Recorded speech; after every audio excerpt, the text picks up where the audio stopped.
I don't know where else to turn. I can't talk to my mom about this. She's already a wreck. I can't talk to my dad because, well, he's the reason I'm writing this.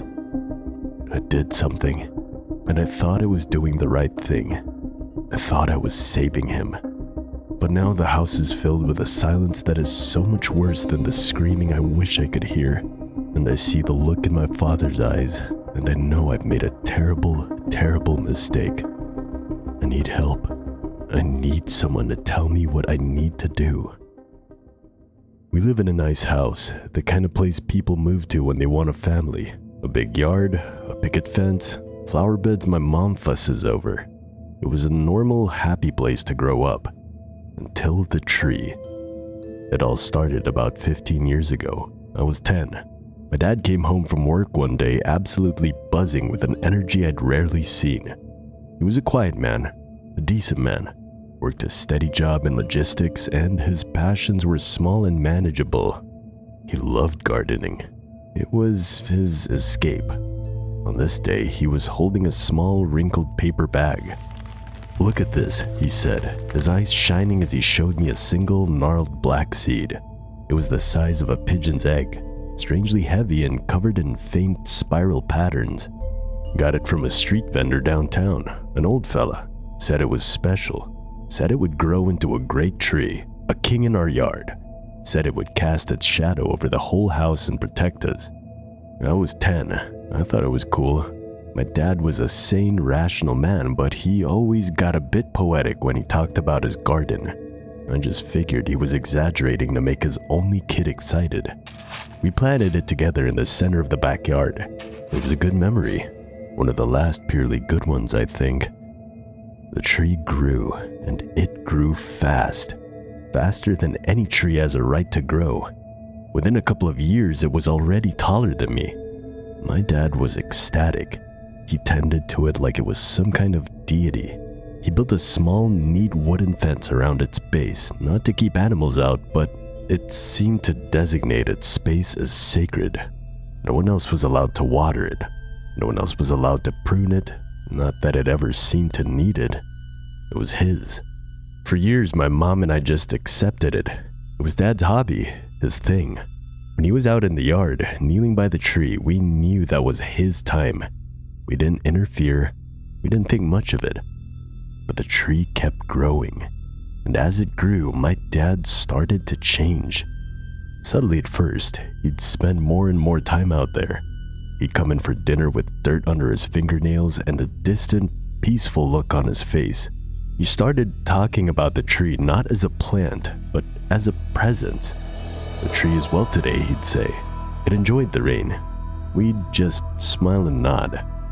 By the time I was in my early 20s, the tree was a monster. It was a species none of us recognized.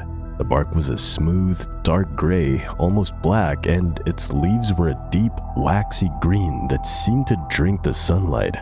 It towered over our 2-story house, casting a vast, profound shadow over the entire backyard for most of the day. And that's when we really started to notice the wrongness. The first sign was the other plant. My mom's prize-winning roses, the vegetable patch, the cheerful little flowers she planted every spring, and anything that fell under the tree's shadow for more than a few hours a day would wither and die. The soil beneath it became barren, gray, and hard as rock. Then, the animals. Birds stopped nesting in our yard. The squirrels that used to chase each other across the lawn vanished. Even our family dog, a golden retriever, would refuse to go into the backyard. He'd stand at the back door whining, his tail tucked between his legs, refusing to set a single paw in the shadow. But the worst change was in my father. His obsession became his entire existence. He quit his job. He said he needed to be home to attend to the tree. He'd spend all day, from sunrise to sunset, sitting on a small bench he'd built directly under its densest branches. He just sat there. Sometimes we'd see him from the kitchen window, his head tilted as if he were listening to something. Sometimes his lips would move, and we knew with a certainty that made us sick that he was talking to it. My mom and I tried to reach him. We pleaded. We begged. "Honey, please," my mom would say, her voice breaking. "Come inside, eat something. You look so thin." He'd just shake his head, a slow, placid smile on his face. "I'm not hungry. The shadow is enough. It's so peaceful here. It comforts me. It can comfort you too if you just come and sit with me." We never did. There was something about that shadow. It wasn't just a lack of light. It felt cold. It felt heavy. It felt hungry. Standing at the edge of it felt like standing at the shore of a deep, dark ocean. You knew you shouldn't step in. The last weeks were the breaking point. He stopped coming inside at all, except to sleep in his chair in the living room for a few fitful hours. He was wasting away. His skin was pale and waxy. His eyes were sunken, but they held a serene, vacant glow that terrified me more than any anger could have. He was being consumed. The tree was eating him alive, and he was letting it. I decided I had to do something. I had to save him. The tree had to go. I waited until night. I watched through the window until he finally reluctantly came inside and slumped into his armchair, falling into his usual restless sleep. The house was silent. My mom was asleep upstairs. This was my chance. I grabbed the heavy wood-splitting axe from the garage. My hands were sweating, my heart pounding a frantic, terrified rhythm against my ribs. I stepped out the back door. The yard was bathed in the pale, ethereal light of a full moon, but the ground beneath the tree was a pit of absolute blackness. I stepped into the shadow. The cold was immediate, shocking. It wasn't a natural cold. It was a deep, draining cold that seemed to pull the warmth directly from my bones. I walked to the base of the tree. Its smooth, black bark felt strangely slick to the touch, almost like skin. I raised the axe. As the metal had touched the bark, I heard it. A whisper right beside my ear. A voice that was both male and female, old and young. It was a rustle of leaves and a sigh of wind and a voice, all at once. "Don't." I stumbled back, my heart seizing in my chest. I looked around wildly. The yard was empty. I had to have imagined it. It was the wind. It was my own fear talking back to me. It had to be. I steeled myself, spat on my hands, and swung the axe with all my might. The sound was dull, wet, not the sharp crack of axe on wood I was expecting. It felt like hitting a side of beef. The axe bit deep into the trunk. I wrenched it free, and a dark liquid, black in the moonlight, began to ooze from the gash. I ignored it. I swung again and again and again. I fell into a frantic, desperate rhythm, sweat pouring down my face and my muscles screaming.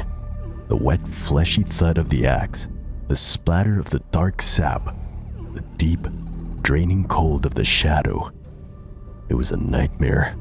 With every swing, the ooze from the gash flowed more freely. The coppery, metallic smell of it filled the air. It was a smell I knew, a smell that had no business being here. It was the smell of blood. Panic, stark and absolute, seized me. I wanted to run. I wanted to drop the axe and flee and never look back.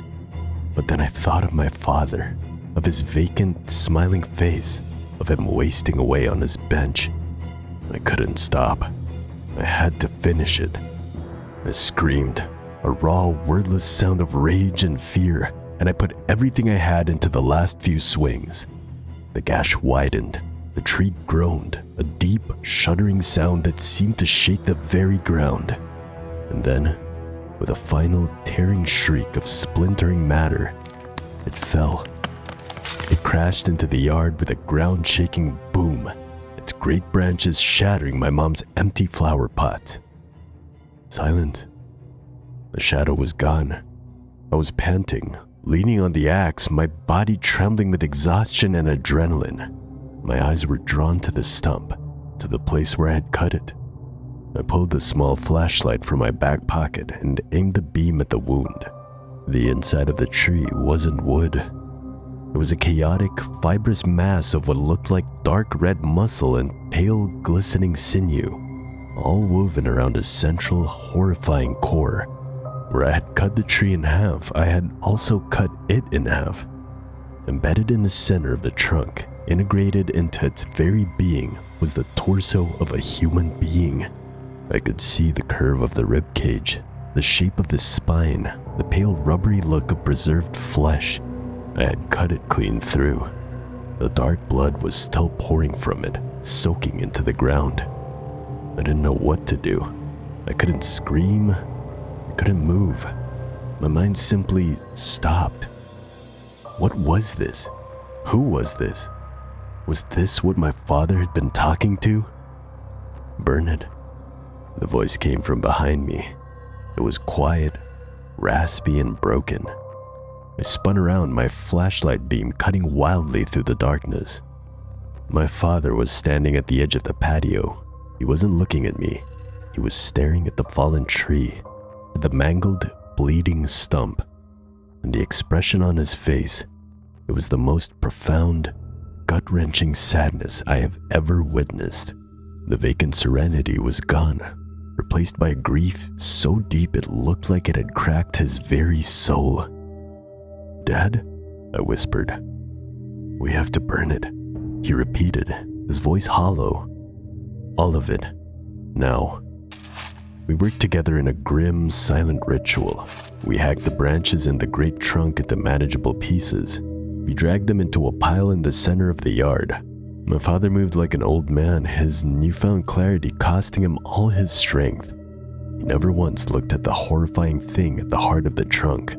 We doused the pile in gasoline, and my father threw the match.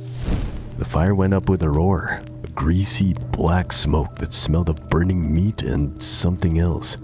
Something acrid and deeply wrong. We stood there for hours, watching it burn until the great tree that had dominated our lives was nothing but a pile of glowing embers and a scorched black circle on the lawn. I thought I had saved him. I thought I had cut out the cancer that was killing him. But I was wrong. It's been a week. The tree is gone. The shadow is gone. My father, he's inside. He eats what my mom puts in front of him. He sleeps in his own bed. He's physically present, but he's not here. The obsession is gone, but the peace, twisted as it was, is gone too. It's been replaced by a constant, humming anxiety. He paces the house. He stares out the window at the empty space in the yard. He jumps at every unexpected sound. He doesn't speak, not a single word since that night. He just looks at me sometimes with those haunted, broken eyes, and I feel like I'm the monster. I destroyed the thing that was consuming him, and in doing so, I seem to have destroyed him too. I traded a smiling zombie for a silent, terrified ghost. What was that thing? What did I do? And how do I fix my dad? Is there any way to bring him back from whatever edge I pushed him over? Please, if anyone has any idea what happened here, tell me. The silence in this house is getting louder every day.